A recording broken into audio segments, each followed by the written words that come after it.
इज़्ज़त की बारगाह में सवाल अर्ज़ है कि ज़कात फ़र्ज़ होने के लिए और सदका फ़ित्र वाजिब होने के लिए क्या शराइत है, उनमें क्या फ़र्क है, तफसीली बयान फरमा दें। सवाल समझ में आया आप लोगों को? सवाल ये था कि सदका फ़ित्र और ज़कात के वाजिब व फ़र्ज होने में कुछ फ़र्क है, कुछ शर्तों में फ़र्क है। तो दो बुनियादी शर्तें हैं जो ज़कात में है, सदका फ़ित्र में नहीं है। बाकी और शर्तें तो है ही, लेकिन ये दो शर्तें हैं जो ज़कात और सदका फ़ित्र के दरमियान फ़र्क है।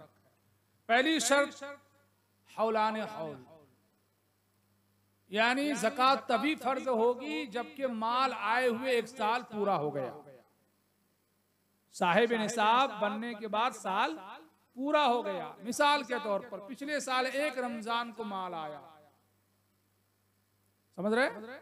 और इस साल रमजान की पहली तारीख आ गई। मैं रमजान की मिसाल इसलिए दिया कि ज़कात वगैरह दीनी मामलात में कमरी महीनों का एतबार है, अंग्रेजी महीनों का एतबार करना जायज नहीं है।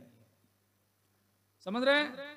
एक तो और वजह भी, एक तो इसलिए कि भाई हिसाब के लिए अल्लाह ताला ने चांद को बनाया, और उसकी अगर आप जाहिरी इल्लत भी देखें तो वो वजह ये है कि साल पूरा होता है तब जाके ज़कात देना फर्ज, और चांद के साल में और सूरज के साल में, अंग्रेजी महीने में और अंग्रेजी साल में और इस्लामी साल में 10-11 दिन का फर्क हो जाता है। समझ रहे हैं? तो अगर आप अंग्रेजी का एतबार करेंगे तो 1 जनवरी से साल शुरू हुआ और फिर यहां तक कि 31 दिसंबर आ गया, तो आपके नजदीक तो साल हुआ, लेकिन हकीकत में साल 10 दिन पहले ही हो चुका है। 21 दिसंबर को ही आपका साल पूरा हो गया। तो अंग्रेजी महीना, अंग्रेजी साल का एतबार करने की वजह से ज़कात की अदायगी में 10 दिन आप लेट हो गए। समझ में आई बात? इसलिए उलमा ने फरमाया कि दीनी मामलात में, ज़कात वगैरह में, हज के मामलात में अंग्रेजी महीने और साल का एतबार करना जायज नहीं है, हराम है। तो पहली शर्त, साल पूरा होना ज़कात में जरूरी है फर्ज होने के लिए। एक रमजान को माल आया था पिछले साल, इस साल 1 रमजान हुआ तो हम पर ज़कात फर्ज हो गई, लेकिन इस साल ही 1 रमजान को हमारे पास माल आया, पहले से हम साहिब निसाब बोलिए नहीं थे, इस साल रमजान को, इस साल ही जाने दीजिए ना। आज कौन सी तारीख है? 13 रमजान। 13 रमजान को हमारे पास आज सुबह माल आया, हम मालिक निसाब हो गए, हम पर अभी ज़कात फर्ज नहीं है। क्यों? इसलिए कि साल पूरा हुआ नहीं, बल्कि साल शुरू हुआ है, लेकिन सदका फ़ित्र वाजिब हो जाएगा। अगर ये माल हमारे पास बोलिए ईद के दिन सुबह तक बाकी रहता है तो हम पर सदका फ़ित्र अदा करना वाजिब हो जाएगा। ये फर्क आया समझ में ज़कात और सदका में। और दूसरा फर्क यह है कि ज़कात फर्ज होने के लिए यह भी जरूरी है कि वो माल नामी हो। नामी का मतलब वो मशहूर वाला नामी नहीं, नामी का मतलब बढ़ने वाला हो। क्या हो वो माल? बढ़ने वाला, हकीकतन बढ़ने वाला हो। जैसे जानवर, चराई का जानवर, चराई के जानवर आप लेके रख दो, वो बढ़ता जाएगा। बढ़ने की 2 सूरतें होगी। एक सूरत यह है कि उसका वजन भी बढ़ेगा।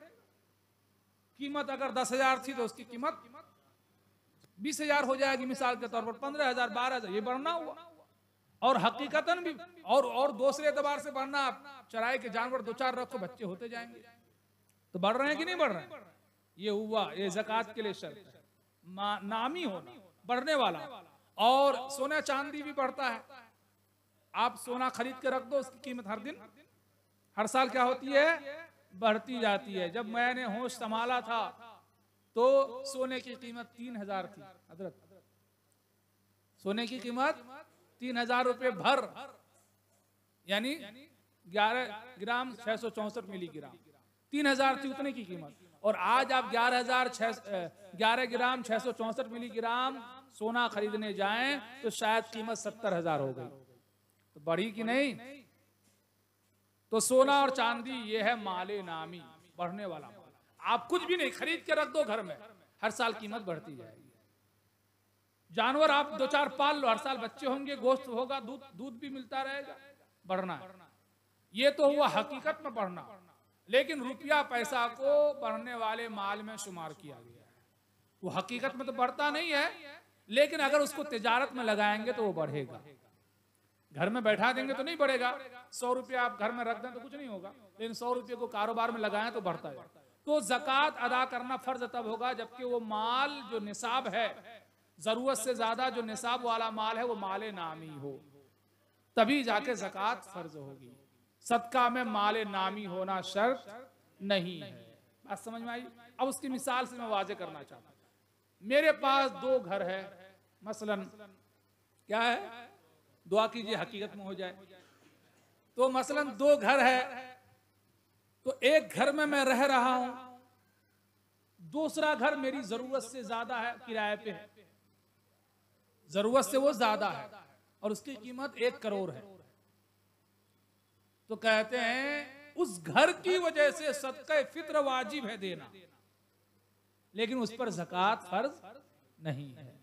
अब मसला मैं समझता हूं बहुत वाज़ेह हो गया होगा। उस पर ज़कात फर्ज नहीं, क्योंकि वो माले नामी नहीं है, वो घर बढ़ेगा नहीं कि पहले 500 स्क्वायर फीट का था, वो बढ़ते बढ़ते 600 का हो गया, 700 का हो गया। वो घर बढ़ने वाला नहीं है, वो घर जैसा है वैसा ही रहेगा। लेकिन तो इसलिए वो माले नामी नहीं है, इसलिए उस पर ज़कात नहीं है, लेकिन सदके फित्र देना होगा क्योंकि वो जरूरत से ज्यादा है। बात समझ में आई? अब इसको मैं और मुख्तसर कर दूं आपके लिए। अगर आप माली के निसाब हैं तो सदका फित्र तो बहरहाल वाजिब है, लेकिन ज़कात 3 ही किस्म के माल पर वाजिब है, फर्ज है। 3 ही तरह के माल पर, रुपया पैसा सोना चांदी। रुपया पैसा ये एक किस्म में आ गया, एक कैटेगरी। दूसरी चीज तिजारत का सामान, जिसको आप तिजारत में बेचते खरीदते हैं, जिसकी दुकान है, कारोबार है। और तीसरी चीज चराई का जानवर। चराई का जानवर तो यहाँ शहर में नहीं पाया जाता। चराई के जानवर उस जानवरों को कहते हैं जो साल का ज्यादातर हिस्सा चरकर गुजारता है। ये 3 तरह का माल अगर है आपके पास तो आप पर सदका फित्र तो है ही, आपको ज़कात भी अदा करनी होगी। शर्त यह है कि साल पूरा हो गया। मैं समझता हूं कि मसला मुकम्मल वाज़ेह हो चुका है।